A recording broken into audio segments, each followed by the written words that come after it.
everybody wants to settle in, I think we can go ahead and get started. It is now 7 o'clock. Ty has some information on how to vote for images. Verlin, you have anything? Clay has some new members to introduce, and then Patrick will introduce our speaker. Hello, everybody. Let's recognize Ben Willis, who's here for his second meeting.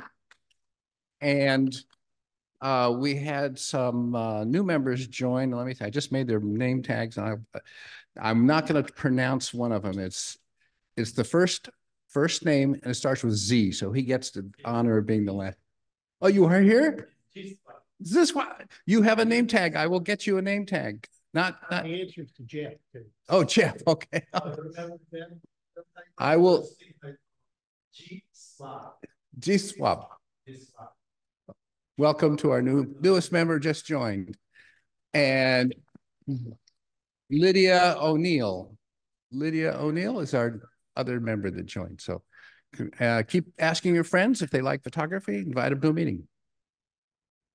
Go ahead, Ty. Okay, I'm just going to show a couple things here, and then we will get everything switched over to Mary's stuff so that she can show it. But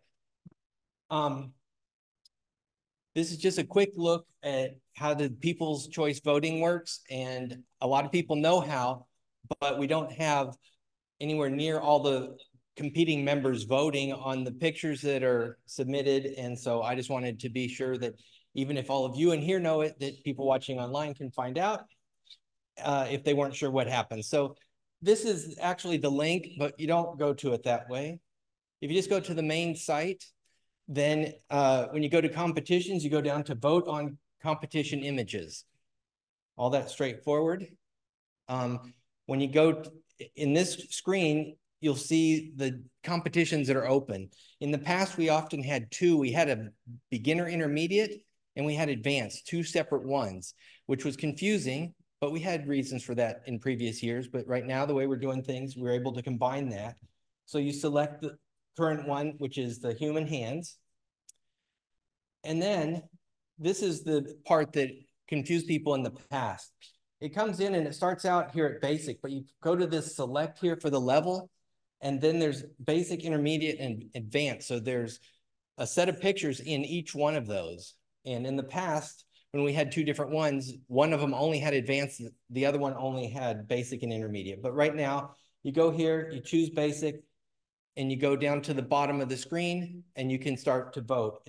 If you hit intermediate, you'd get to something like this. And so here, you just see all of the pictures, and you just rank them first, second, third, fourth, fifth, and you can go up to 5 in this one where we have quite a few pictures. It's recommended that you also can vote full screen, or if you click on the picture, it'll open up to full screen. You should look at all the pictures full screen and don't just vote by looking at the little pictures. But in the full screen mode, you also have the choice to put in the numbers and everything. And then when you get done, if you say save rank values, they'll all get reordered to show what you said was first, second, third, and you could rank everything, but it's only the top 5 in this case that are used. And when you're happy with all of your ones in this category or in this level, then you just check this box here, it says that you're finished voting, and then you would come up to select and choose advanced or basic or whatever ones you haven't done. So I just wanted to be sure that everyone sort of knew about the different ones, and that in some cases people were going in, I think, and maybe just voting on basic because those are the pictures they saw and didn't realize to pull down the menu and go to the other ones.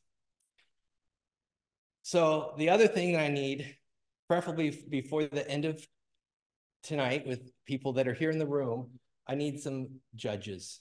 I've got one judge right now. I need 2 experienced judges. Anyone that's interested in judging should let me know. But in particular, I need to have 2 judges. Actually, I have one that we can use that's already contacted me. But if there's anyone in the room that hasn't been judging this year yet, that would like to, then let me know. And if there's anyone that has judged but hasn't judged recently and would like to let me know so that I can get that going. Right now, we're doing the human hands ones. We have 17 images. It's not one of our biggest competitions. So contact me before then. Okay, I got one. So let's get on from here. I will stop sharing. Okay, so now, Mary, you can start your share. Oh, yeah. This will make more sense once her screen comes up. Are you going to do the introduction stuff? You can start that while she gets this started. And we'll get it. Yeah. So, okay, I'll stay out of the way of the, oh, it's going to be the screen anyway. Okay. Hi. I'm Pat. Oh, okay. We'll stop doing that.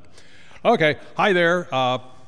Mary DeLong is going to be our speaker this evening, and Mary has been making images both, if I'm not mistaken, she's been making both photographs and paintings for quite some time. And but during the so her presentation this evening is what she is kind of like what she did during her vacation, more commonly known as the pandemic.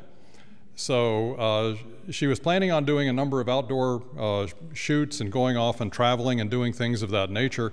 And as we all know, that got shut down during that year. So this is a presentation of what she actually came up with, various ideas around Austin and mostly outside of Austin, but or the general metro area.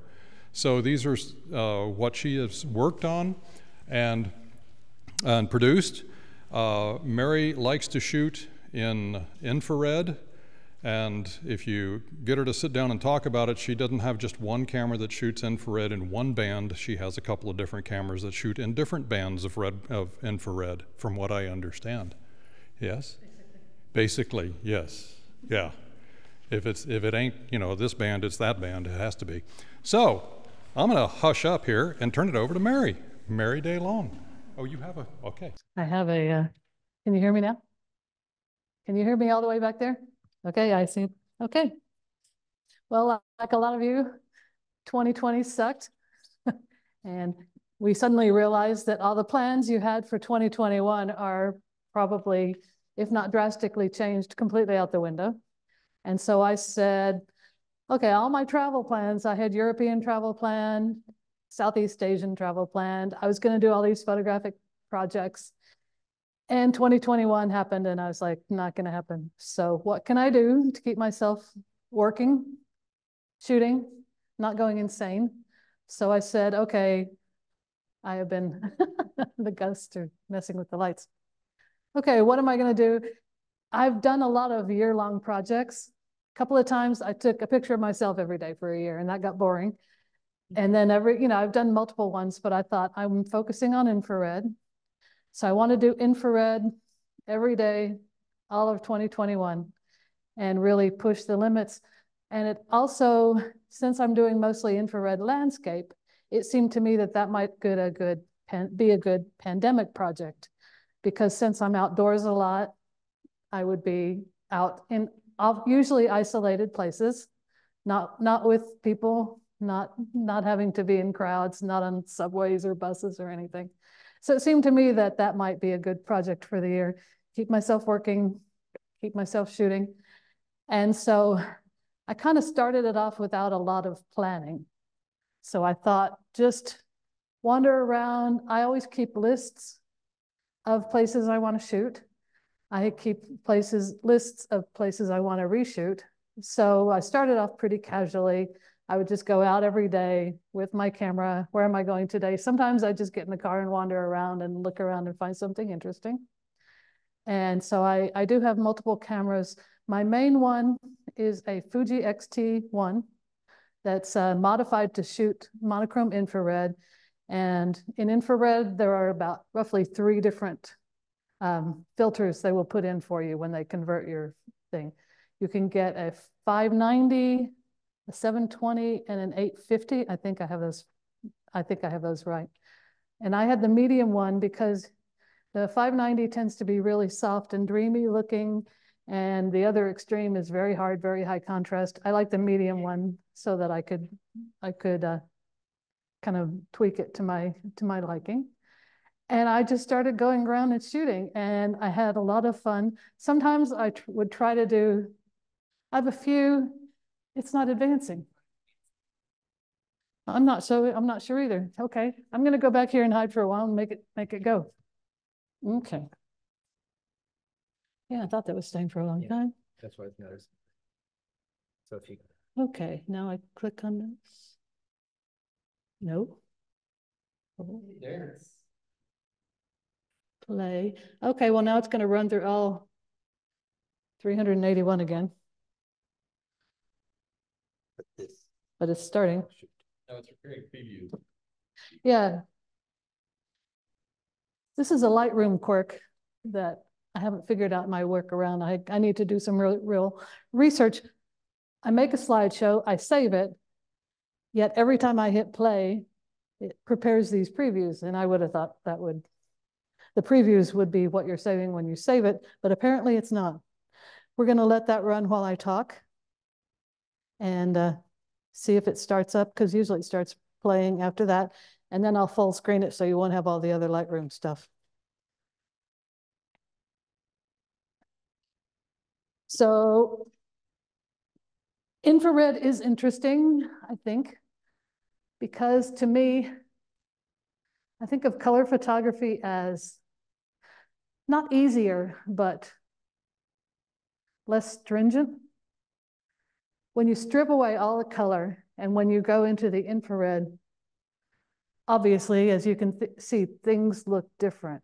And so you yourself and your viewer are not looking at what you see when you're standing there. You're in a beautiful sunny day and you see the blue sky and the green foliage and all the colors. What I like about infrared is that even if you get more familiar with it, I can't always predict how it's going to look at all. Sometimes I think, okay, I'm putting my camera there, it's going to look this way, and it totally tricks me, and I have no idea how it's going to look. That's fun to me. But also stripping away the color and going into only what is reflected. I'm not technical, so don't press me on the technical details. But infrared, this is near infrared. It's not true infrared.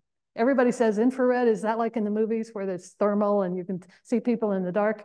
Technically, this kind of camera is a near infrared. It's reflected infrared. So that means in general that, for example, green stuff bounces all the red light off.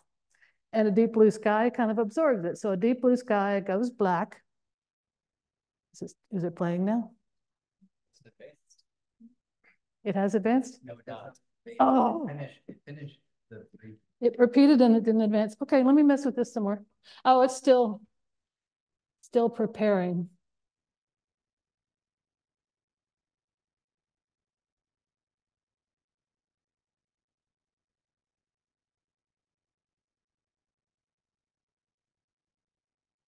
In any case, so you get a very different look. You get an absence of color, which I think as a photographer, it's easy to get addicted to. And with HDR and everything, and with our media saturated environment, I think it's easy to get kind of addicted to color and addicted to kind of super saturated color. It's going now? Okay, and full screen, yay. Okay. Part of what I wanted to do when I did this deep dive into infrared is focus on more fine art concerns. Composition, feeling, more focus on the technical aspects of a flat image more than the subject itself. So sometimes, like even just a simple orchid, I mean, if you look at orchid, you look at an orchid, you look at the deep, rich colors. Here, you're looking at the form. And it makes you look in an entirely different way. And in a year when we were all slowing down and staying home and hopefully living life a little more slowly than we had been, to slow down and focus not on color, not on pretty color, but to focus on composition, to focus on finding places where I felt physically safe, which is away from other people, basically. It was really kind of an excellent year for me, and I felt it really pushed my work forward. I was forced to talk to these people. They were playing in one of the parks, and I snuck some pictures of them, and then I went over and talked to them and said, I've taken pictures of you. Is that okay? And they're fine. And got some of my friends to pose for me. But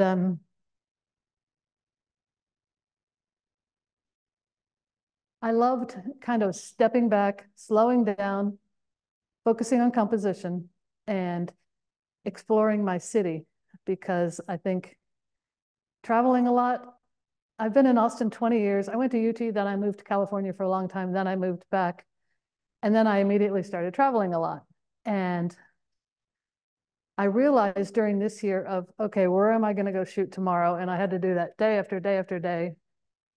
Sometimes I would just pull up a Google map or pull out, I found a huge map of Austin, and I would just look and say, okay, where is a weird green space? Where is somewhere I've never been? Where does it look like public land? Where does it look like parkland? I'd zoom around on Google Maps, and on one of these somewhere, in one of the parks, it said abandoned VW bus. Someone marked it on a Google map. So of course I have to hike there and find it. And it was a wonderful way to explore my area. We went out of town a few times, but mostly I was just poking around, trying to find places that would be suitable for infrared. Had a lot of adventures in terms of like going into places, trying to avoid people and finding people. The homeless people, the crazy people, people who are where you would not expect people to be. And with very few exceptions, I found myself pushing my own limits in terms of like, oh, there's a scary guy over there living under the bridge. I'm going to avoid him. Maybe kind of vibing him out and saying, okay, is he going to be dangerous to me? Going over to him, talking to him, saying, hey, I'm doing a project. Can I shoot your little tent here and everything?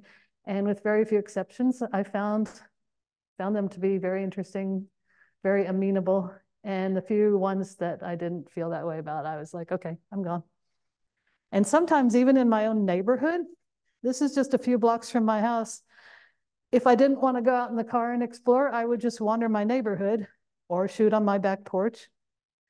And once again, I feel like I'm going in circles here, but limiting yourself, I'm sure a lot of you as photographers have figured this out, limiting yourself in terms of your subject or some technical thing, that's when you really start to go deep. And that, I think, is what this year gave me.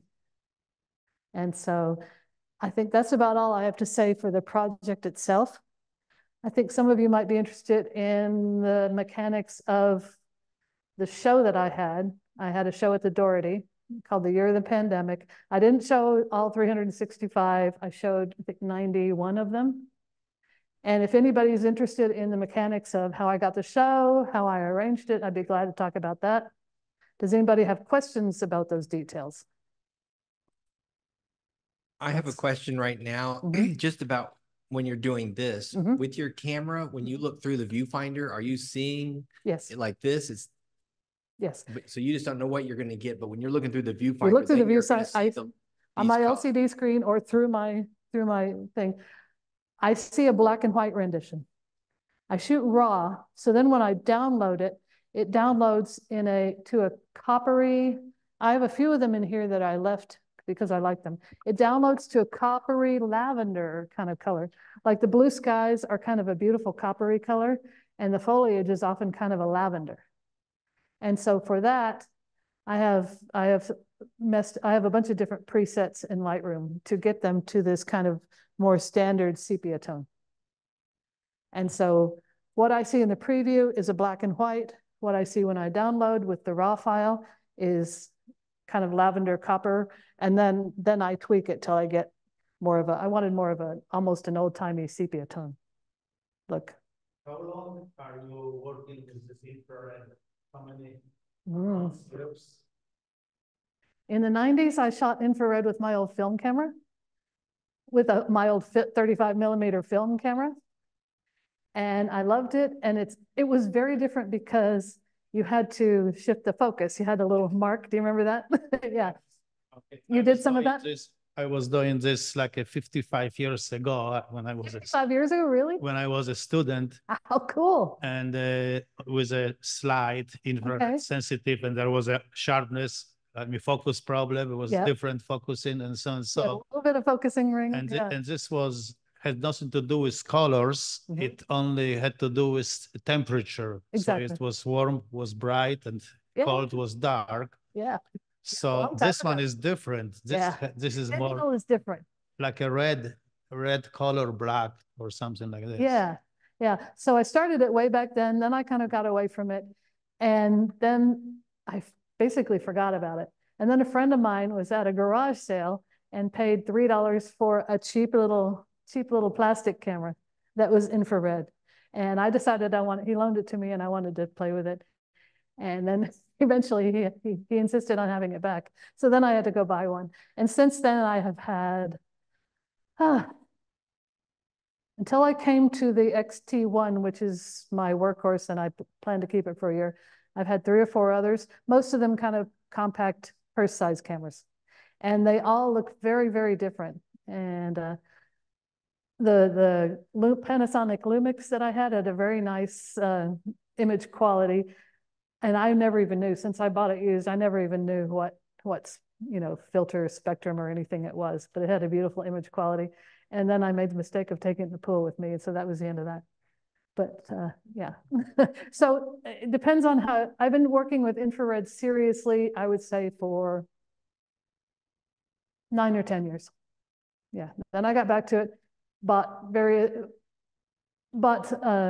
several cameras, getting more and more resolution, more and better cameras as I realized I really was committed to infrared. So this would be my 4th real camera. And I still have a little purse camera that I carry around. And even my iPhone has the Adobe camera app has an infrared filter.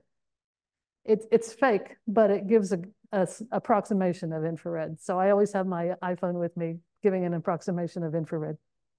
Okay, questions? Where do we want to go? Yeah? About your exhibition, yeah. I follow on Facebook the Doherty Art Center, which is Austin's art center, Austin City Art Center. They have annual call for entries for shows at the Doherty. It's usually about a year in advance.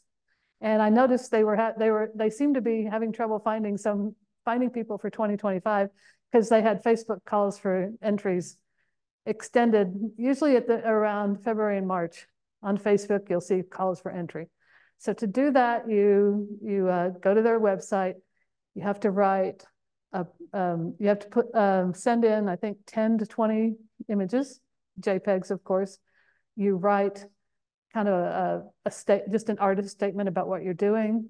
You write kind of a project description of exactly what you have, exactly how you intend to display it, how much, just a general, like I have 10 large paintings, or I said, I have 365 images, but obviously I can't show that many of them. I don't know how, I said, I don't know how I'm going to display them, but I have 365 images to choose from.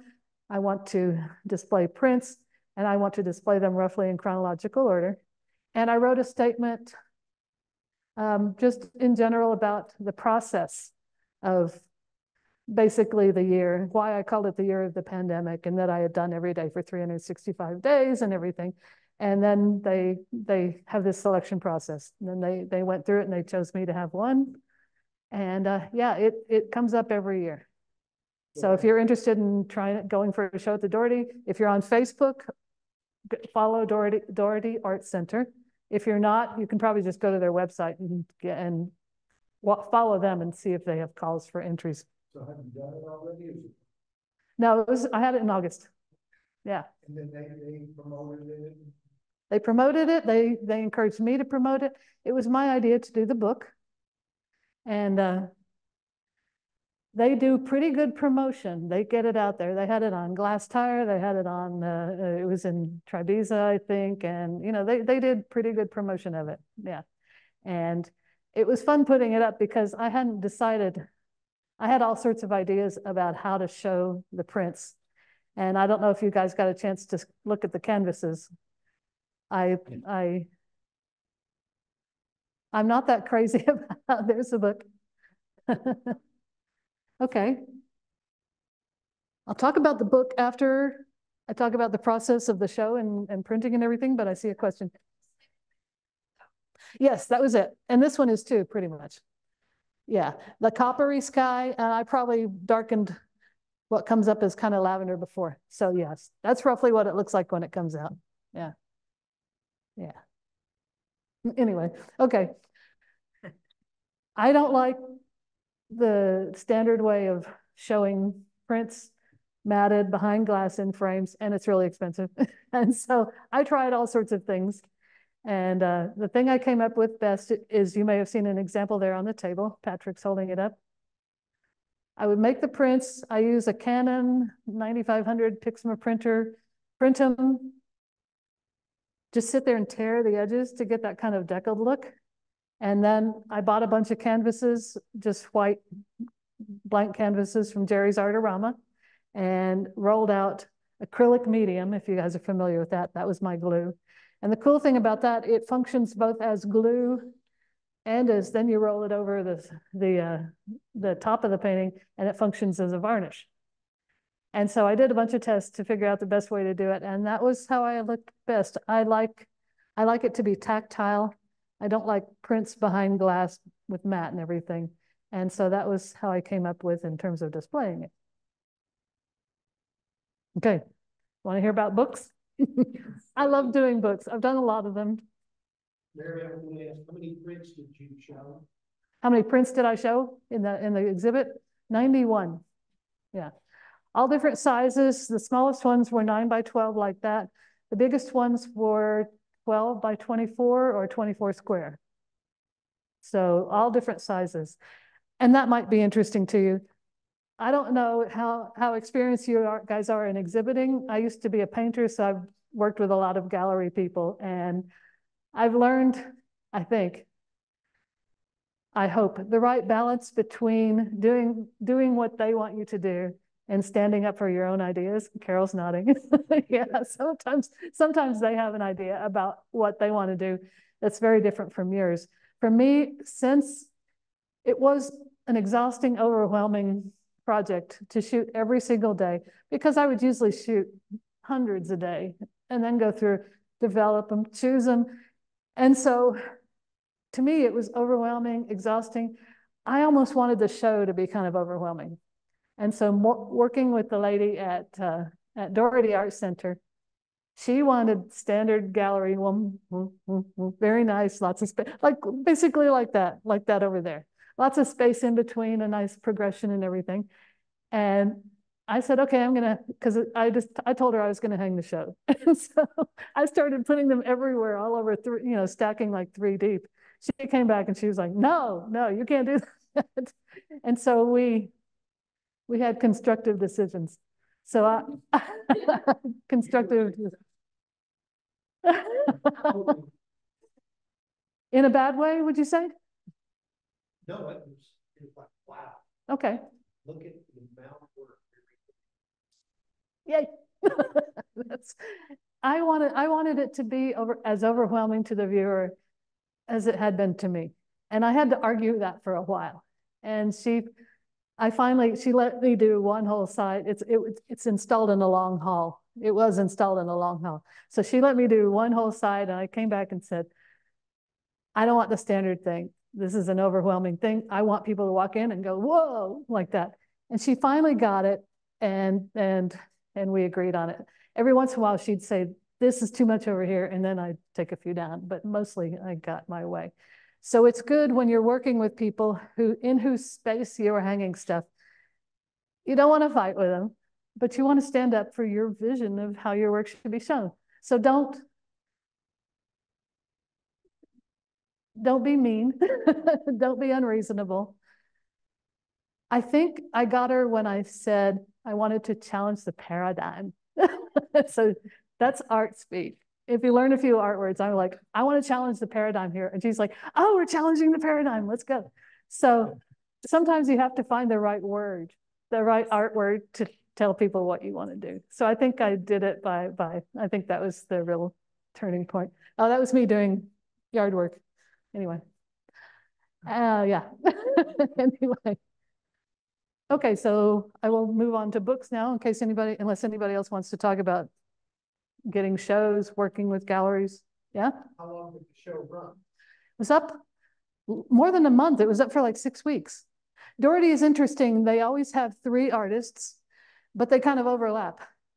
They will have one opening for all 3 artists, but the shows are at different times. They hardly ever come and go at the same time. And I thought I'd be up for a month, and it was up for nearly 6 weeks. So August into nearly the end of September. So that was cool. What, you didn't all go? Hey, anyway. Okay. Want to talk about books? Okay. I love making books. That was part of my job that I just quit. Designing and laying out books. And I've worked with a lot of companies all online. I've ordered books from Shutterfly, from Blurb, from Photo Book America. I'm trying to think. There was one other that made me a beautiful book, and they gave me like a $200 voucher for some reason. I sent them some of my photos, and they gave me a $200 voucher, gave me a beautiful book, and I can't remember the name. So anyway, they're really expensive normally. This book came from Blurb. It's called a magazine. I ordered it just as a test because I wanted to have so many images. This is just 186 images, if I remember correctly. To make a book that holds 365 images is either a very fat, small book, a fat, crowded, big book. In any case, it was going to be very expensive, and I wanted to be able to sell them at a reasonable price. And so I poked around a lot, and hi guys. I poked around a lot, and I usually order books from Photo Book America. They do soft cover books, they do hardcover books. Their quality is a little uneven, but they have very good prices. So sometimes I just kind of take my chances. And if they screw it up, they'll always reprint it for me at no cost. So that's my real go-to because I like to play around with them a lot. This book on Venice that I have on the table here, that's Photo Book America, and I think they did a great job. So they're there, but their quality can be uneven. Blurb has, in my mind, higher prices, but very good quality. I've ordered hardback books from them that I've been very pleased with. So when I saw that they had what they call magazines, I was like, I expected like what felt like a consumer magazine. And this was called a deluxe magazine, so a little bit more pricey. But this is 184 pages. I think the standard price is basically $40 for this size.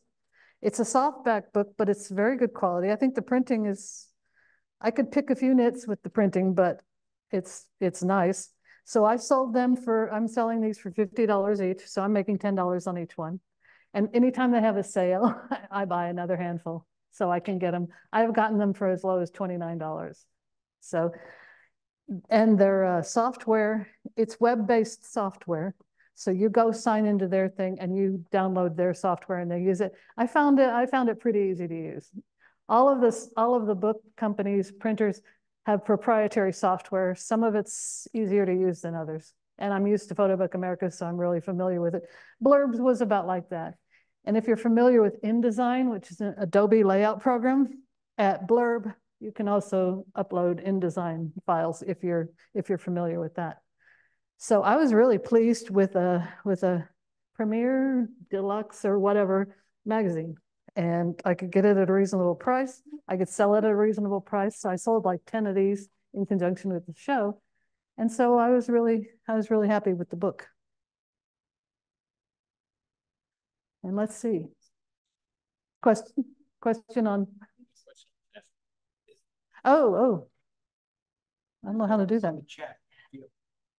Okay.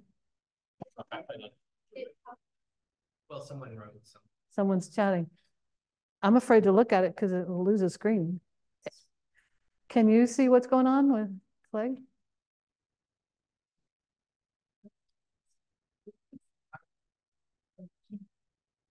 It could just be that. Do you think you, 2 comments? Okay.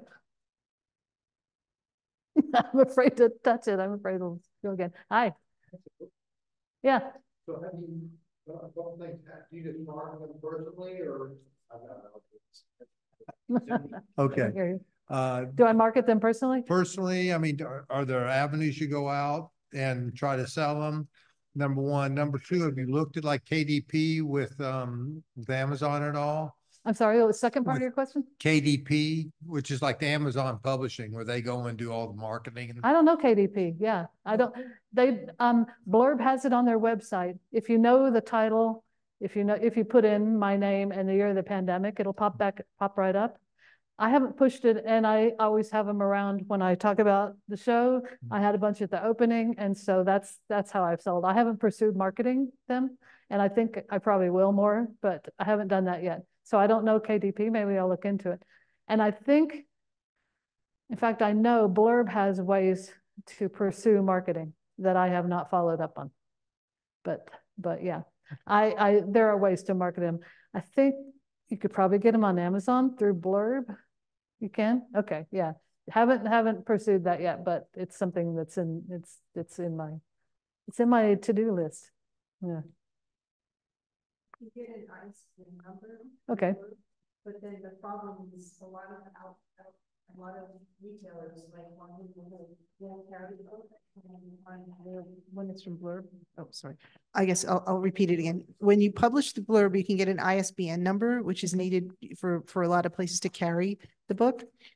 I have an Or the ISBN public, here. yeah, so you have an ISBN. So, Yeah. but then one of the problems is if you try to sell it in like a Barnes and Noble or certain settings, they won't carry it because there's no way to return the books.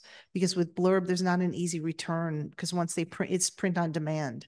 So that's one of the issues you have with, so what some people do is there's a different program in Blurb where I think you can tell it you want to print like 500 or a certain amount, and then you're committed to that number and then you can return them. Okay. And that's how you can get into, if you really want to pursue it and get into different like bookstores. Okay. Now, but having said that, once you get an ISBN number, there are local bookstores around, like we have Book People and there's a bookstore in Georgetown. There's a few other, I think, there's one in Bastrop too. There's a couple bookstores that you might be able to just go to them and say, hey, I have an ISBN number. Here's my publication. Would you carry it? And they might give you like a book signing or something. Okay, that would be interesting. I also, I was the director of Callisto Gaia Press, which put out, it was a literary press, and I worked there until the beginning of this month. And we worked with a printing company called Ingram Spark. So we would order from them. We had ISBNs that we would supply, and then they would put it straight onto Amazon.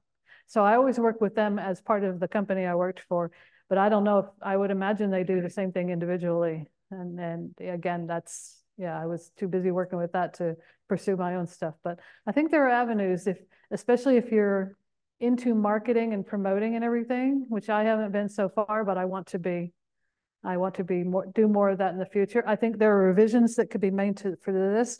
Let's take a poll. The way I did this, page numbers, no titles, no dates, separated by, okay, June. I had a full spread. It would say June. Other than that, no text. And in general, if you've looked at this book or just by listening to me, would you rather have some kind of title, some kind of description on every page, or would you rather have like a list at the end that you can refer to? Like, what is this on page 73? Show of hands. Who would like text on every page?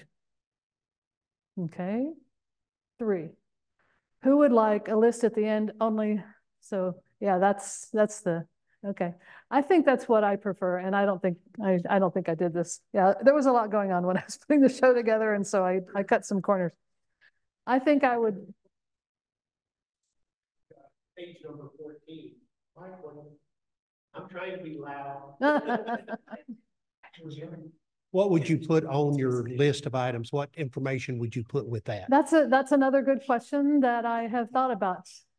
I was daunted by the idea of titling 360 of them or 184 of them.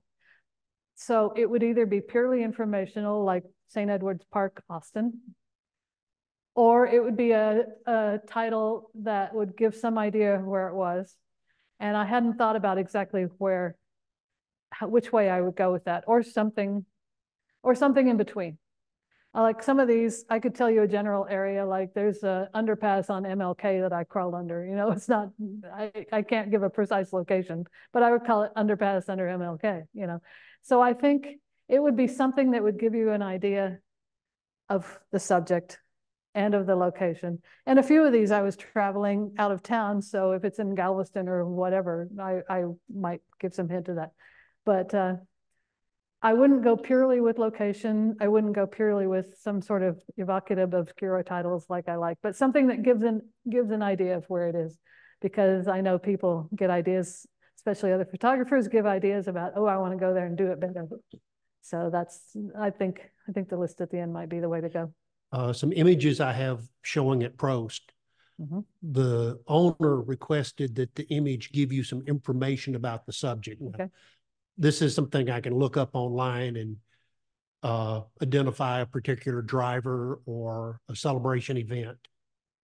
Driver as in driving? F1, MotoGP. Okay. Yeah. Yeah, do you guys keyword your photos?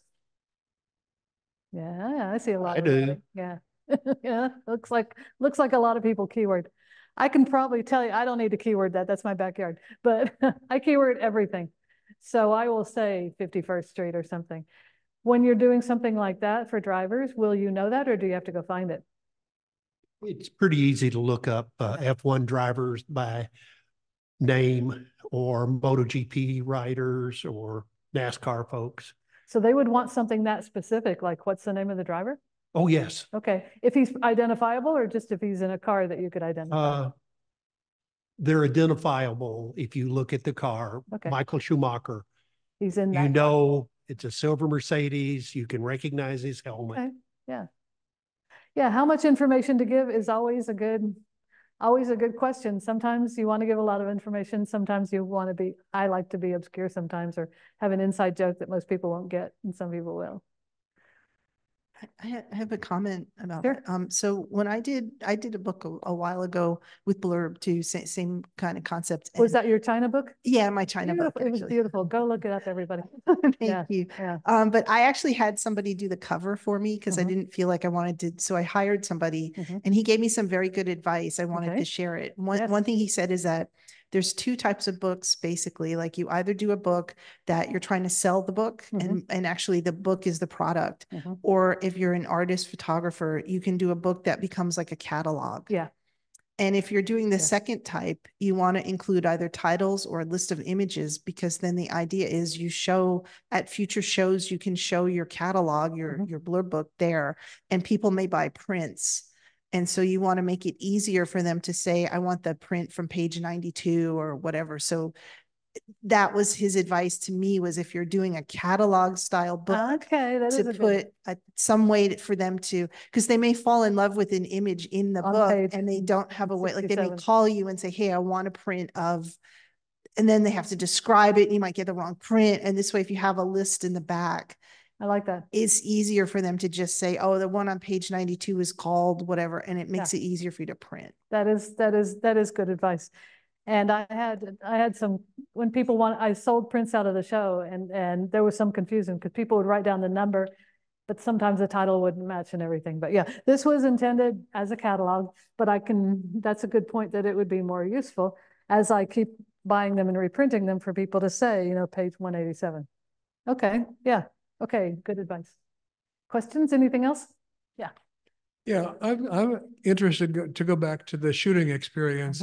I know because you're a Fuji shooter too. Fuji has a bunch of film simulations, including at least 3 monochromes. And I wonder if you've used them at all, what the experience of shooting infrared is compared to shooting acros or sepia or whatever.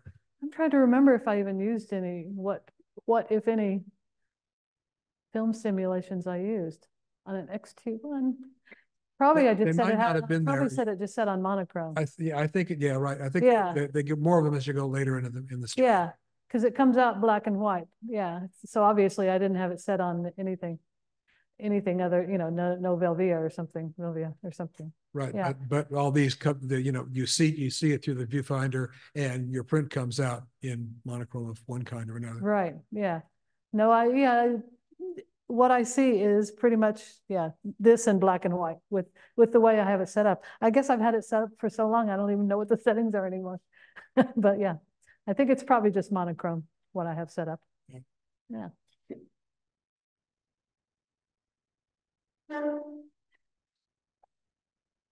Mary, I was just wondering, you do so much in infrared. Do you do any other kind of photography anymore? I love my cell phone. I have an iPhone 12 Pro Max. I'm very jealous of Carol's 15. And I'm taking a trip in a couple of weeks. And my last trip I just took my real infrared and then my iPhone, and I was pretty happy with that. But in this one, I think I'm going to make the big step and carry my XT2, which is just regular color, because some of the places I'm going to be in Gibraltar and Spain and Rome. And I think all of those would be cool in infrared, but I think I can't, I think I can't resist, especially like Rome at night. I've got to have my color regular XT2. Of course, you could use those film simulations that are in the XT2. On the XT2, I go for Velvia. That's what I used to shoot and that's probably how I have my XT2 shot. But yeah, my XT2 sits around a lot, but I think it's going with me on this next trip. I just love flowers in infrared. I don't know why. Because it makes you focus on the form and not the ease of the color. And this is totally gone now. That's another interesting to me aspect of this project. This was Graffiti Park, gone now, condominiums. A lot of these, not a lot of them, but a certain number of these places are just gone with the way Austin's growing. Every once in a while I drive past, this is by Barton Springs. Every once in a while I drive past something I shot and it is gone and there's a 12-story building, and it has occurred to me, someone who saw this portfolio, a woman at Precision, said these are documentary as well as art. And I was very pleased to have that because that's to a certain extent what I'm going for. I was documenting a year in the life of Austin when people were not doing their usual things. People were out hiking, people were on the trails, people were in unusual places, people were in Walnut Creek Park, which is a big favorite of mine. And there is a documentary aspect to this. And she said, you should be saving these, archiving these, and offering them to the Austin History Center. And I was like, I like that too, because I love the idea of this being straddling the line between art and documentary is something that's very, very attractive to me. And I hope it does that. Yeah, and it has made me love this area more. When you slow down and when you have to think of where am I going to go now? There are so many amazing places, easy driving distance from Austin that I just love, or right in your own neighborhood, a sign that's been written over. What's the word for something that's been scrubbed out and written over and over again? Palimpsest. Palimpsest, yes. I love that word, and I love when I find that. And this is an area of Barton Creek pool and springs where no one ever goes, and that's my cat. Animals and people are very interesting in infrared, I find. Yeah.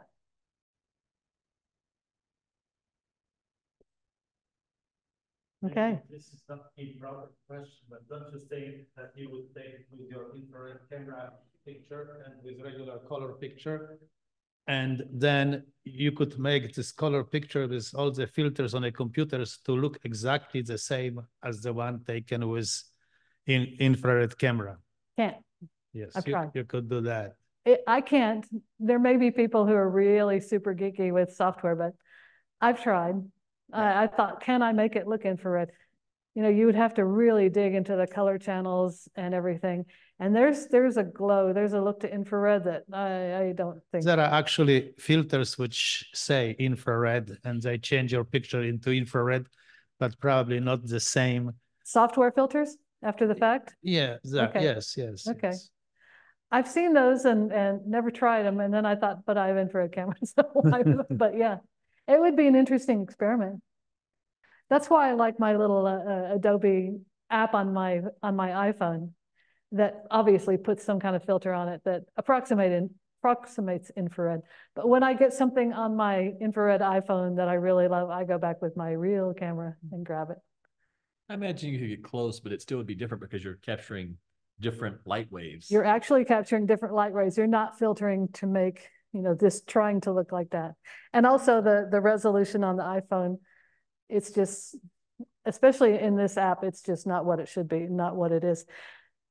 My phone also, my Fuji that I love also does in-camera double exposures, which I had a lot of fun with. So those were fun to do. I was very touched and interested to find out how many people are living rough in isolated places, and there are probably more of them now. So there was a kind of human societal aspect to this project. And this is weird. In hiking around the middle of nowhere, there was an atlas of the Bible. And I sat down and looked at it. It was just sitting there on this rock. I started flipping through it, and there were dollars between some of the pages. Mystery. Excuse me. I love mysteries like that. I love this altar was in the middle of nowhere in the woods.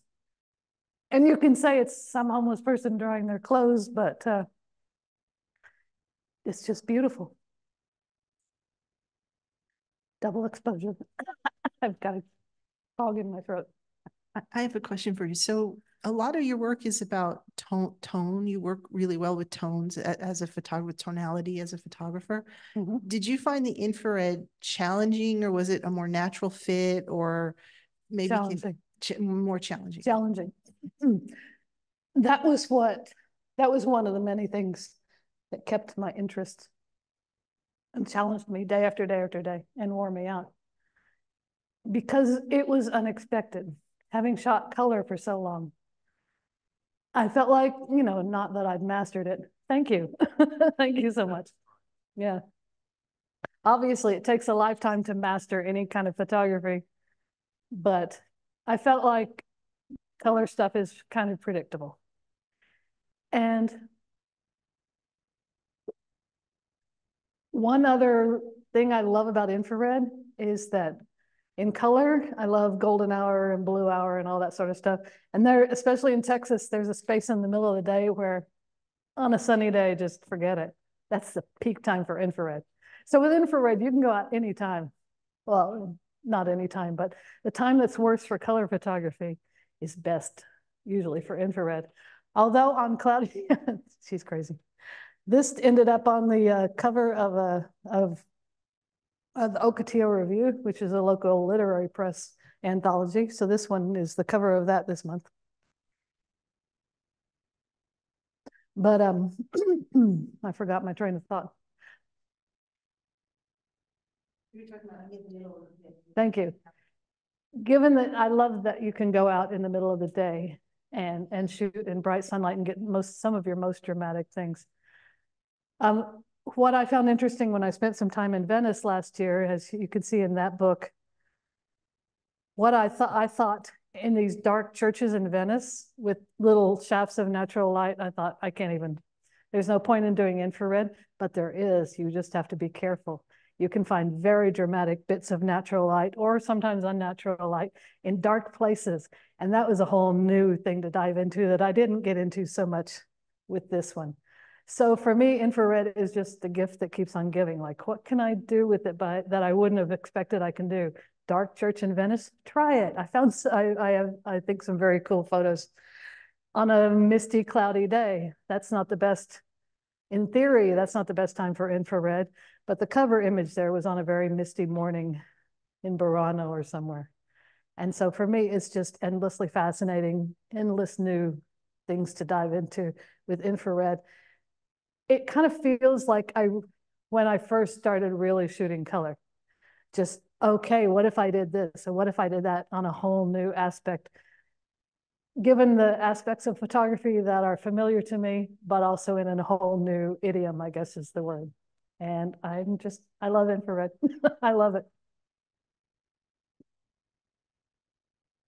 I think I got it down.